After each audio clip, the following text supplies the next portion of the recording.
이런 유명한 말이 있습니다.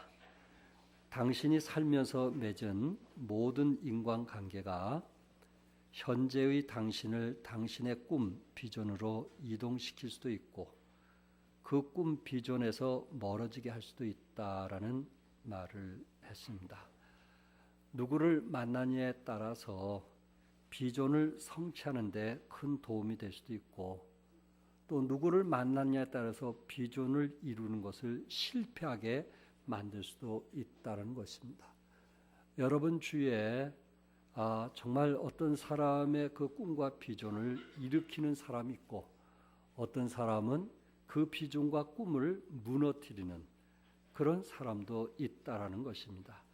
그렇기 때문에 누구를 만나느냐 하는 것은 인생에 있어서 너무 중요하다는 것을 말씀을 하고 있습니다. 보스턴의 한 보세에 앤이라고 하는 설리반 앤이라고 하는 소녀가 있었습니다. 이 앤은 어머니가 곁에 죽는 모습을 보았고 아빠는 알코올 중독자였기 때문에 어머니가 돌아가신 것도 참 모르는 그런 아버지 밑에 있게 되었습니다. 더 이상 아버지 밑에 함께 살 수가 없어서 보호소에 참 들어가서 동생과 함께 거하게 되었는데 동생도 그곳에서 이제 죽고 말았습니다. 설리반 앤은 너무 그 충격을 받게 되어서 미치게 되었고 그 충격으로 실명까지 하게 되었습니다. 앤은 그것을 생각할 때 어머니 돌아가신 것과 동생 돌아간 것 또한 아버지가 알코올 중독자로서 그 가정을 무너뜨리는 것을 생각할 때 너무너무 힘들고 어려서 자살을 시도하게 되었고 또 어느 날은 며칠씩 괴성을 지르게 되었습니다. 그래서 결국 정신병동 지하 독방에 이제 수용되었고 어느 누구도 이를 가까이 하려고 하는 사람이 없었습니다. 그런데 간호사로 있던 로라라고 하는 이제 나이 많은 사람이 스스로 자청해서 내가 그를 도와주겠다고 그랬어요. 내가 그를 도와주되 치료를 하려고 하는 것이 아니고 그의 친구가 되어보겠습니다. 그래서 그에게 가서 책을 읽어주기도 하고 또한 손을 잡고 기도해주기도 하고 또한 이제 안아주기도 하고 같이 눈물을 흘리기를 일주일, 한 달, 두 달 이렇게 했는데도 그 아이가 변화가 없는 겁니다. 그래서 늘 갈 때마다 이 초콜릿을 사가지고 이제 갔는데 항상 그 초콜릿이 그대로 있는데 어느 날 보니까는 하나가 없어진 거예요.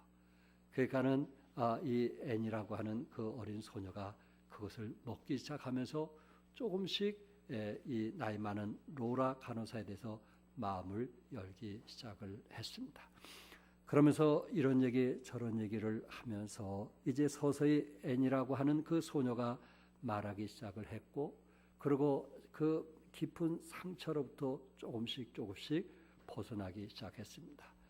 2년 만에 앤은 정상인 판정을 받아서 장애 학교에 입학하게 되었고 그리고 늘 교회를 다니면서 밝은 웃음으로 살면서 학교에서 최우등생으로 졸업을 하게 되었습니다. 이 상황을 신문에 실리게 됐는데 이 신문사 독자의 어떤 도움으로 인해서 이제 수술을 하게 되었고 성공을 하게 되어서 이제 그를 볼 수 있게 되었습니다. 그런데 어느 날 이 설리반 앤이라고 하는 사람 앤 설리반이 신문을 보니까 뭐라고 했냐면 보지도 못하고 듣지도 못하고 말하지도 못하는 아이를 돌볼 사람을 구합니다. 이런 글귀가 써져 있는 거예요. 이럴 때 앤 설리반은 대뜸 내가 이 아이를 돕고 싶다고 그랬어요. 주위에 많은 사람은 말렸습니다. 당신도 아직 건강이 온전치 않은데 듣지도 못하고 보지도 못하고 말하지도 못한 사람을 돕겠다니 무슨 말이요 하면서 만류했지만은 이 애는 결국 이 아이를 돕게 되었고 그리고 그 아이를 도우면서 48년 동안 도우면서 이 48년 동안 도왔던 이 사람이 세계에 영향을 미치는 헬렌 켈러라고 하는 여인이었습니다. 그러면서 헬렌 켈러는 늘 자기를 도왔던 앤 설리반은 항상 사랑과 희망과 용기를 불어넣어준 선생님이었다. 그가 없었다면 나도 없었다 하는 의미 있는 이야기를 했습니다. 그래서 헬런 켈러에게 앤 설리반이 없었다면 어떻게 됐을까? 또한 앤 설리반에게 간호사였던 로라가 없었다면 어떻게 되었을까? 여러분과 내가 살아가면서 내 주위에 어떤 사람이 있느냐에 따라서 그 사람이 더 큰 사람으로 쓰임받을 수도 있을 수 있겠고, 그리고 또 어떤 사람은 자기가 가진 잠재의 그 능력이 있음에도 불구하고 주위의 사람을 잘못 만나서 항상 부정적이고 나약하게 살아가는 사람도 있다라는 것입니다. 누구를 만났냐라는 것은 대단히 중요한 것처럼 오늘 이 시간에 기생 라합이 하나님을 만나게 되었고 그가 이 만남을 통해서 어떻게 변화됐는가, 그 말씀을 여러분과 함께 나누기를 원합니다. 오늘 본문에서 나온 라합은 이방 족속인 아모리 백성이었습니다. 그리고 지금부터 3,400년 전에는 이 여성의 지인은 집에 있는 소유물과 다를 바가 없었습니다. 돈을 주고 사고 팔 만큼 여성들의 지인은 형편없었다는 이야기입니다. 또한 그녀는 멸시받는 종족의 여인이었습니다. 본문 1절에 보니까 기생이라고 얘기를 했어요. 기생이란 말은 어떻게 보면 좋은 말이에요. 그러나 창기, 매춘부라 이렇게 해야 맞는 것입니다. 왜냐하면 여기 라합은 우리나라 이조 시대의 황진이 같은 검은고와 판술에 뛰어난 수준 있는 기생이 아니고 몸팔아 밥 먹고 사는 매춘부였기 때문에 그렇습니다. 저는 지난주에 니고데모라고 하는 학적으로 석학자였던 니고데모라고 하는 도덕적으로 아주 깨끗한 사람을 말씀을 드렸고, 또 거기에 비해서 아주 천한 밑바닥에서 살아가고 있는 한 매춘부였던 라합을 말씀을 드리기 원합니다. 이스라엘 백성들이 40년 광야 생활을 하고 그들의 목표는 젖과 꿀이 흐르는 이스라엘 땅에 들어가는 것입니다. 그래서 요단강을 건너서 이스라엘 땅에 들어갈 때 첫 성이 어디였냐면은 여리고 성이었어요. 이미 이방인들이 이스라엘 나라가 애굽 생활을 430년 동안 하는 동안 이스라엘 나라의 땅을 차지하고 진을 치면서 살았는데 그곳의 첫 성이 여리고 성이에요. 여리고 성을 무너뜨리지 않고는 젖과 꿀이 흐르는 가나안 땅으로 들어갈 수가 없었습니다. 그래서 하나님의 인도하심으로 저들이 요단강을 건너게 되었고, 그리고 젖과 꿀르는 가나안 땅을 이제 차지하기 위해서 여리고 성을 지나가야만 되었던 것입니다. 거기에 여리고 성에 있는 왕과 모든 사람들은 이스라엘 백성들이 쳐들어오지 못하도록 진치를 치고 그러고 어떻게 하든지 그들을 막으려고 애쓰고 있는 이런 상황에 여호수아가 지금 점탕꾼 두 사람을 여리고 성 안에 보내게 되었고, 그 여리고 성 안에 그 점탕꾼이 오게 되었을 때 그 점탕꾼이 누구 집에 들어갔냐면은 라합이라고 하는 기생집에 들어가게 되었습니다. 그런데 이 라합이라고 하는 여인은 이 점탕꾼이 누구라는 것을 너무나 잘 알고 있는, 정말 하나님께서 보내주셨다는 사실을 너무나 잘 알고 있었기 때문에 이들을 정말 지극히 대접하는, 오히려 도와주는 라합 여인의 모습을 보게 됩니다. 3절에 보니까 여리고 왕이 라합에게 사람을 보내 이르되 내게로 와서 내 집에 들어간 그 사람들을 끌어내라. 그들은 이 온 땅을 점탐하러 왔노라. 여러분, 여리고라고 하는 것은 향기의 도시입니다. 그래서 아브라함의 조카 롯은 이 지역을 바라보면서 여호와의 물된 동산 같다, 이렇게 표현할 정도로 여러 나라 사람들이 많이 몰려드는 곳이고, 그리고 이곳은 무역이 발달한 곳이고 산업이 발달되었고 향락 사업이 발달한 곳이었기 때문에 이렇게 매춘부 같은 사람들이 이미 오래전에 매춘부 같은 여인들이 이미 많이 있었다라는 것을 보게 됩니다. 여리고 왕은 여호수아가 이끄는 이스라엘 점탕꾼이 여리고성 그것도 라합 집에 들어왔다는 것을 알고 이제 군병들을 그곳에 보내었습니다. 이 군사들이 라합 집에 들어와서 점탕꾼을 찾게 되었을 때 라합은 거짓말을 하는 것입니다. 이곳에 없다는 것입니다. 이미 점탕군이 이곳에 왔다가 벌써 도망갔다고 이야기를 하는 것입니다. 간첩을 응익하는 것처럼 라합이 이것을 여리고 왕이 알게 되었을 때 라합은 어떻게 되었을까요? 아마 라합은 이런 고민을 하지 않았을까? 자기 민족을 동족을 배반하는 이적 행위를 해야 되는가? 정말 나라와 민족을 위한 애국심을 선택할 것인가? 아니면 자신과 가족에게 구원을 주시는 하나님에 대한 믿음을 선택할 건가? 아마 이런 갈등을 가지게 되었을 것입니다. 그러나 라합은 어떤 것을 선택했어요? 자신의 민족을 버리고 하나님을 선택했던 것입니다. 결코 쉬운 일은 아니잖아요. 라합은 자기 민족을 오히려 여리고 성을 배반하고 하나님을 선택했던 라합의 여인의 모습을 보게 됩니다. 일본의 기독교 작가였던 미우라 아야코는 그의 작품에서 이런 이야기를 했어요. 인생에서 두 번째 좋은 일이 가장 좋은 것을 가로막는다. 두 번째 좋은 것이 가장 좋은 것을 가로막는다는 말을 했어요. 이것을 다른 말로 표현하면은 차선이 무엇을 가로막는다는 거요? 최선을 가로막는다는 것입니다. 우리는 때로 차선 때문에 최선의 길을 걸어야 되는데 그렇지 못하는 경우들이 있더라 하는 것입니다. 우리는 차선에 머물러서 차선의 안전지대에 머물러서 최선의 길을 가지 못하는 경우들이 있을 수 있더라는 것입니다. 마태복음 13장에 보면은 천국에 대한 비유가 나옵니다. 이스라엘 백성들은 전쟁이 많다 보니까 전쟁 때는 피난 가야 되겠고, 그리고 전쟁 때는 이 보물들을 땅에다가 숨겨두고 피난을 가다가 거기서 죽는 주인들이 많이 있었습니다. 어떤 집주인이 그 집을 사서 들어왔어요. 그 집을 들어왔어요.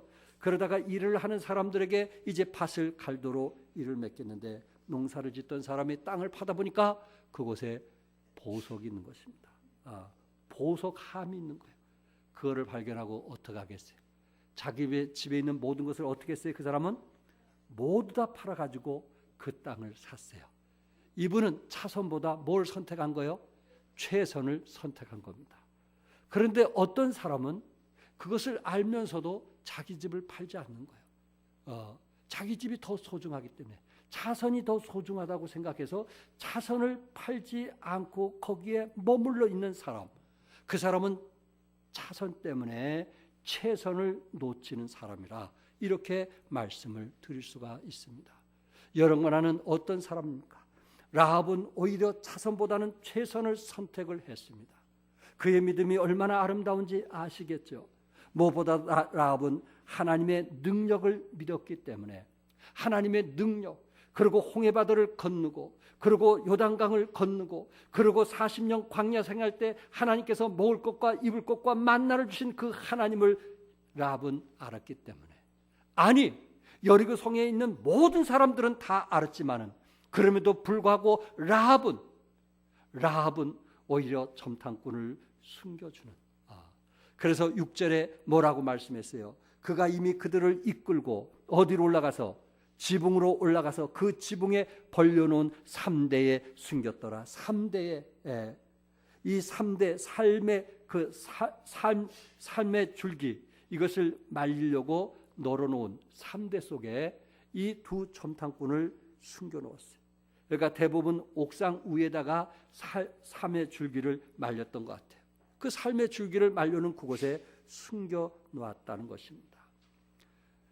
성도 여러분, 라합이 이 점탕꾼을 이렇게 숨겼다는 것은 어떻게 보면은 자기의 목숨을 내놓는 것입니다. 불확실하면 과연 목숨을 내놓겠어요? 라합은 이것이 너무나 중요하고 확신이 있기 때문에 자기의 목숨까지 내놓고 점탕꾼을 지금 살려주고 있는 것입니다. 자기는 이스라엘 백성들이 믿고 있는 하나님이 얼마나 능력이 있고 그리고 하나님이 살아계시고 역사하신 것을 머리만 알고 있는 것이 아니고 그는 하나님의 능력을 입으로 고백할 뿐만 아니라 그의 점탕꾼을 살려주는 오히려 행동으로 옮기는 그러한 여인이었습니다. 예수님은 제자들에게 너희는 나를 누구라 하느냐 라고 얘기했을 때 그 12 제자 중에 베드로가 뭐라 했어요? 주는 누구요? 그리스도요. 뭐하신? 살아계신 하나님의 아들이신다. 아주 유명한 이야기를 했습니다. 주는 그리스도여 살아계신 하나님의 아들이라라는 유명한 고백을 했습니다. 그러나 예수님이 십자가에 끌려가게 되었을 때에 베드로는 안 가기도 뭐하고 가기도 뭐하고 애매모호한 신앙생활을 했어요. 어쩔 수 없이 베드로는 따라가게 되었습니다. 모닥불을 피고 있는 곳에 여종이 베드로에게 너도 갈릴리 사람 예수와 함께 있었지 않느냐? 라고 물었을 때 베드로가 모든 사람 앞에 부인하여 이르되 나는 내게 무슨 말을 하는지 알지 못하겠노라고 했어요.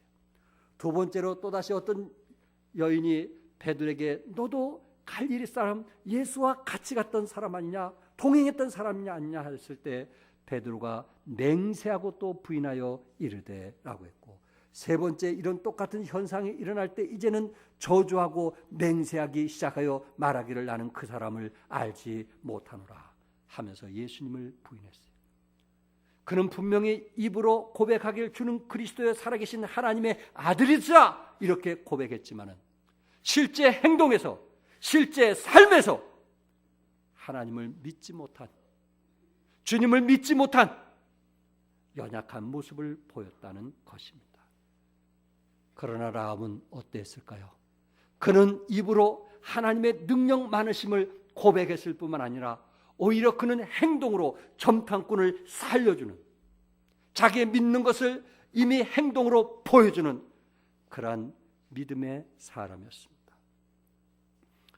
결국 라합 여인이 믿는 것처럼 여리고성은 무너졌어요? 무너지지 않았어요? 무너졌어요.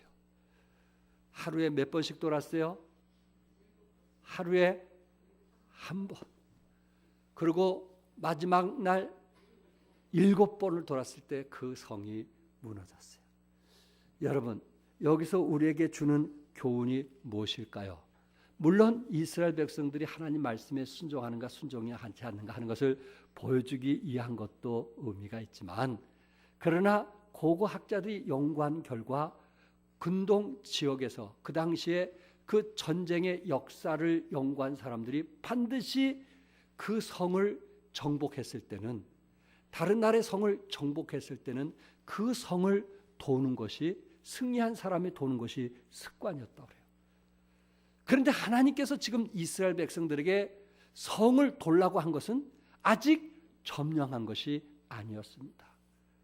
쉽게 말하면 이것은 하나의 무너질 것을 믿고 그 성을 돌았던 세리머니와 같은 거예요. 이루어져서 기뻐하는 것이 아니고 이루어질 것을 믿고 그들은 7바퀴를 돌았단 말이에요. 어떻습니까? 이것이 라합의 믿음이 아니었을까요?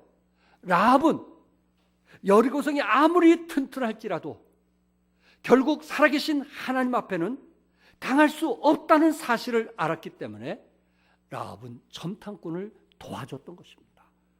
그는 목숨을 내고 그들을 살려주었던 것입니다. 우리는 어떻습니까? 머리로는 알 수 있어요. 지식으로는 알 수 있어요. 그러나 마음은 답답해요. 마음은 평안이 없어요. 마음엔 쉼이 없어요. 왜? 우리의 믿음의 행동을 보이지 않기 때문에. 믿음의 행동, 순종하게 됐을 때 하나님께서 우리에게 복을 주시고 순종하게 됐을 때 하나님께서 우리에게 평안과 쉼을 주는데 라합의 여인처럼 우리의 액션을 취하지 않는다면, 아버지 뜻 가운데 살겠다는 그런 모습을 보이지 않는 한 하나님께서는 우리에게 평안과 쉼을 줄 수가 없다는 것입니다.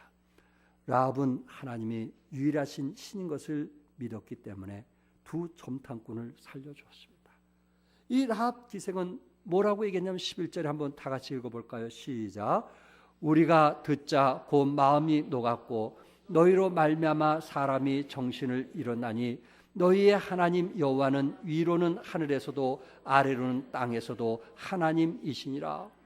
위로는 하늘에서도 아래로는 땅에서도 하나님이시라. 이것을 개역 한글에서는 상천하지의 하나님이라 이렇게 말씀을 했어요. 우리가, 그러니까 라합의 여인만 그런 것이 아니고 여리고성에 있는 모든 사람 백성들이, 이스라엘 백성들이 가는 곳마다 전쟁에 승리하고, 그리고 이스라엘 백성들이 가는 곳마다 하나님께서 앞서 행하셔서 적군들을 멸하시는 그 사실을 듣게 되면서 결국 우리 여리고성도 무너질 것이다 라는 그런 생각을 가지면서 마음이 녹았고, 그리고 사람이 정신을 잃었다 이렇게 표현을 했습니다.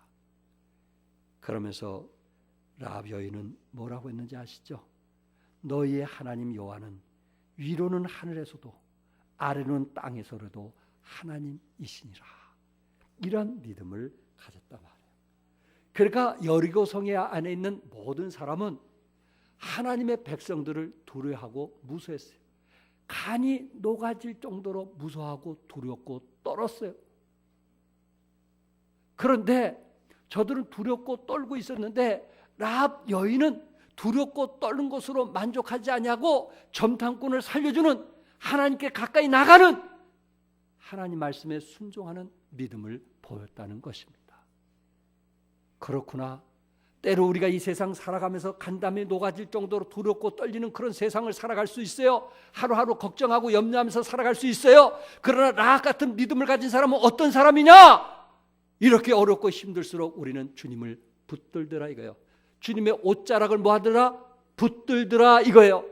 그 수많은 병자들이 예수님이 가는 곳에 함께 동행했지만은 예수님의 옷자락을 붙들고 믿음으로 구원을 받을 것을 생각하고 옷자락을 붙든 사람은 여인 한 사람이었어요. 예수님이 내 믿음이 너를 뭐했느니라? 구원하였다고 말씀했어요.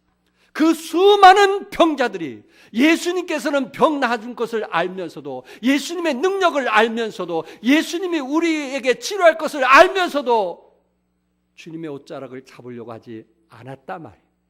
그런데 한 여인은, 혈루증 걸린 그 여인은 병을 낫게 해서 주님의 옷자락을 잡는 믿음이 있었단 말이에요. 주님은 그거를 보길 원하는 거예요. 라합의 여인처럼 주님을 믿는, 주님을 의지하는 액션을 보여주는 그런 믿음을 원하고 있어요. 머리로만 하는, 그렇게 하면 행복하다는 거, 그렇게 하면 축복을 받는다는 거, 그렇게 하면 하나님께서 우리를 형통케 한다는 거, 이게 머리로만 하는 그런 사람을 보는 게 아니고 주님을 가까이 하고, 그리고 주의 말씀을 가까이 하려고 하고, 주님 곁에 가까이 하려고 하는 그런 믿음을 보기를 원하는 것입니다.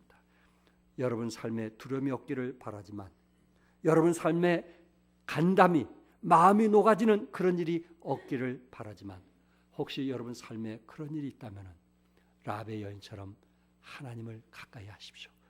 하나님을 붙드십시오. 하나님과 씨름하십시오. 여러분의 영성은 더욱더 풍성해지고 하나님께서 또한 그 문제를 도와주시라고 저는 믿습니다. 라합처럼 여러분의 신앙 고백이 돼야 되고, 라합처럼 우리는 행동으로 옮기게 되었을 때, 행동으로 옮기게 되었을 때 그 믿음을 보고 하나님께서 우리를 형통케 하며 축복해 주시는 것입니다. 두 번째, 여기 라합은 점탕꾼에게 이제 내가 너희들을 살려준 대신 구원의 증표를 달라고 합니다. 12절에 보니까 이제 청하노니 내가 너희를 선대하였은즉 너희도 내 아버지의 집을 선대하도록 여호와로 내게 맹세하고 내게 증표를 내라. 이 여리고성이 아무리 튼튼한 게 져질지라도 하나님 앞에 내가 무너질 것을 안다. 그러니 이왕 무너지는 속에서 제발 나를 구원해달라는, 우리의 가족을 구원해달라는 그러한 약속을, 증표를 달라고 합니다. 라합은 자기 혼자의 구원받아도 자기 가족의 구원을 원했던 것입니다. 우리 집안 모든 식구들이 예수 믿고 구원받기를 원했던 것입니다. 그럴 때 두 점탕꾼이 뭐라 했어요? 붉은 줄을 창문에 뭐라 했어요? 매라고 했어요. 그 18절에 보니까 붉은 줄을 매고 내 부모와 형제와 내 아버지의 가족을 다 내 집에 모으라. 이 한 여인의 간청으로 인해서 가족이 구원받은 거 믿으시기 바랍니다. 비록 그는 매춘부였지만은 자기 가족을 사랑할 줄 아는 사람이었어요. 그는 매춘부였지만은 자기 가족이 구원받기를 원했던 것입니다. 적어도 그는 우리보다 못 배웠지만은, 우리보다 가진 것이 없지만은, 우리보다 천대받고 모든 사람들에게 조롱을 당하고 비웃음을 당하는 사람이었지만은, 그럼에도 불구하고 자기 가족을 누구보다도 사랑하는 사람이었던 거예요. 자기 가족의 구원을 원했던 사람.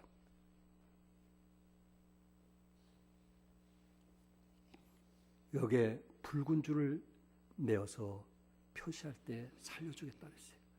붉은 줄. 줄인데 무슨 줄이에요? 붉은 줄. 붉은 줄이 성경에서 무엇을 의미할까요? 하나님은 아담과 하와가 죄를 범하게 되었을 때 아담과 하와가 자기의 벌거벗은 것을 보고 나뭇잎으로 가리게 되었어요. 하루만 지나면 다시 벌거벗은 모습이 보이게 됩니다. 그럴 때 하나님께서 아담과 하와가 불쌍한 모습을 보고 아담과 그의 아내를 위하여 무엇을 지어 입혔다 그랬어요? 가죽옷을 지어 입혔다 그랬어요. 가죽옷은 뭔가 피를 흘려야만 되는 것입니다.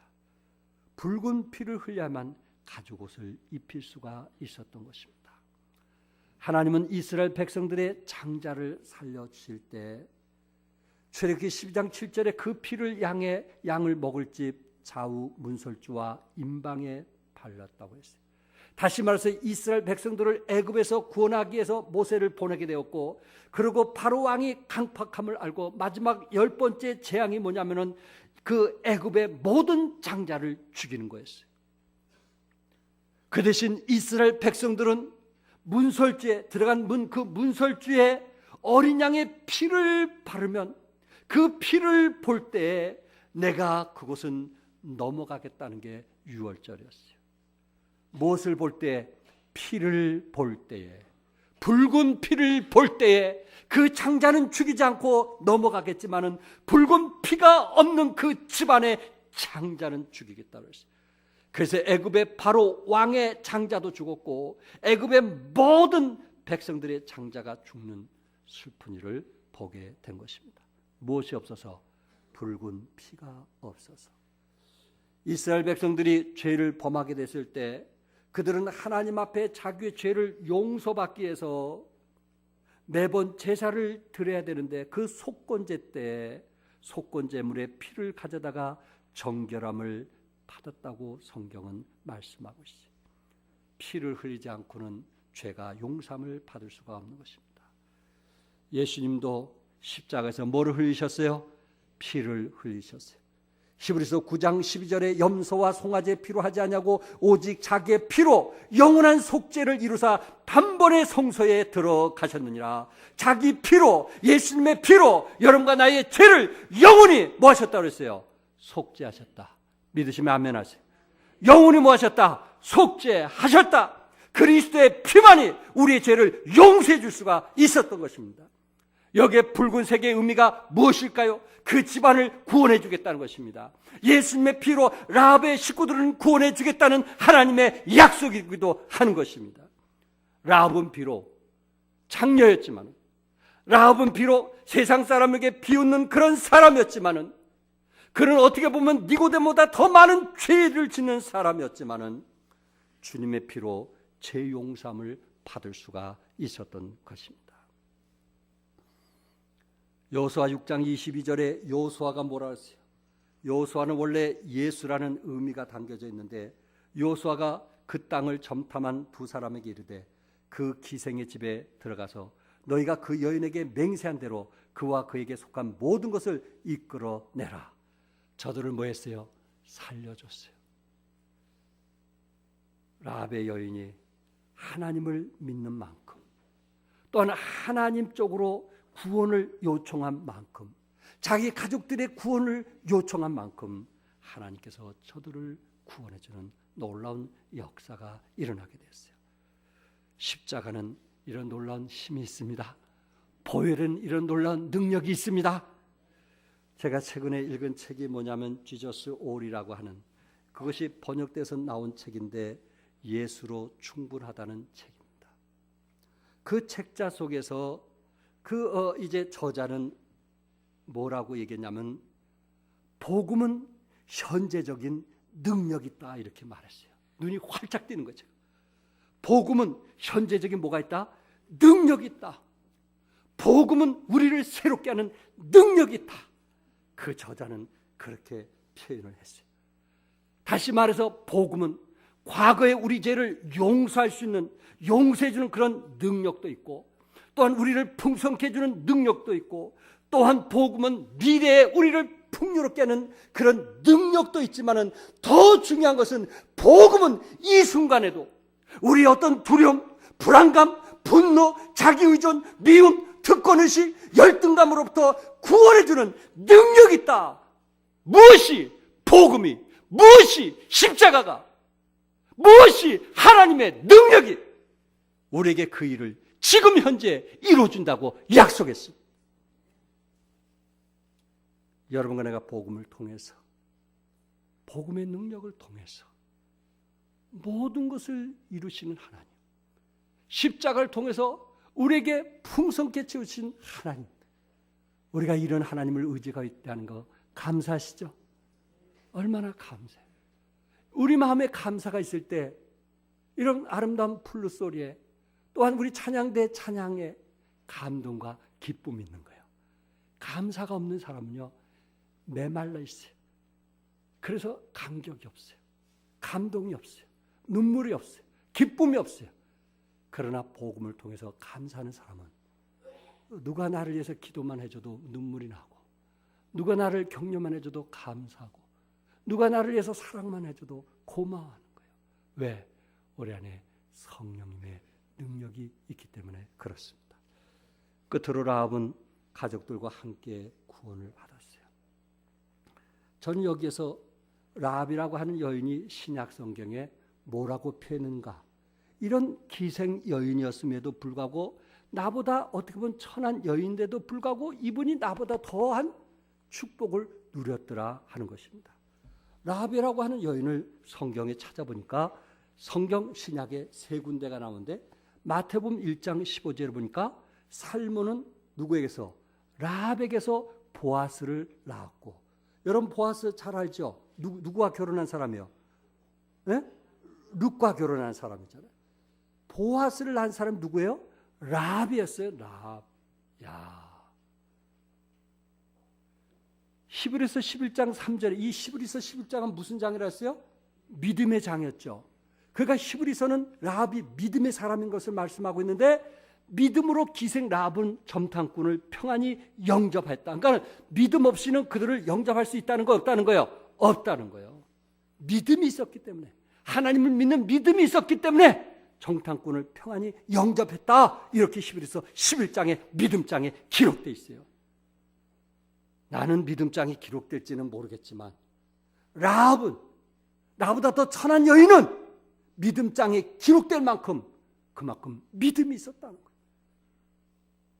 야고보서 2장 25절은 행위를 강조하고 있잖아요. 행함. 야고보서는 모두 다 행함이 없이는 죽은 믿음이라 했잖아요. 그런데 야고보서 2장 25절에 기생 라합이 사자들을 접대하여 다른 길로 나가게 할 때 행함으로 의롭다 하심을 받았다. 행함으로 뭐함을 받았다 그랬어요? 의롭다 하심을 받았다. 얼마나 놀라운 축복입니까?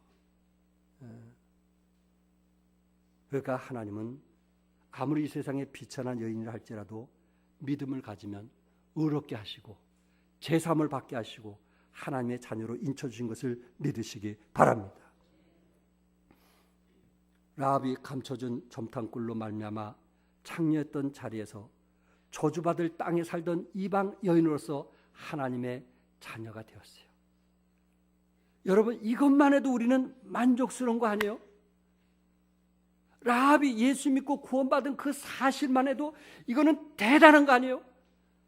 근데 라합을 통해서 결국 이새가 났고, 이새를 통해서 다윗이 났고, 결국 누가 태어나신 거예요?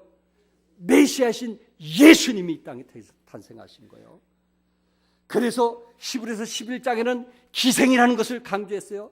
왜냐하면 기생도 이렇게 의인이 될 수 있다, 기생도 믿음으로 살 수 있다 강조했어요.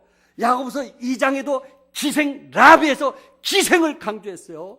왜냐하면 기생처럼 죄를 많이 지은 사람도 죄사함을 받을 수 있다라는 것을 강조했어요.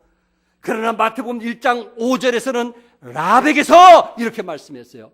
거기는 기생이란 말이 없어요. 왜? 마태복음은 왕의 족보를 얘기하는 거예요. 왕의 족보에는 과거의 기생이었던, 과거에 어떻게 살았던 그것이 중요한 것이 아니고 하나님의 자녀가 되었다는 그 사실을 하나님이 중요시 여기는 거예요. 여러분들 이 세상에서 어떻게 살았냐, 그게 중요한 게 아니에요.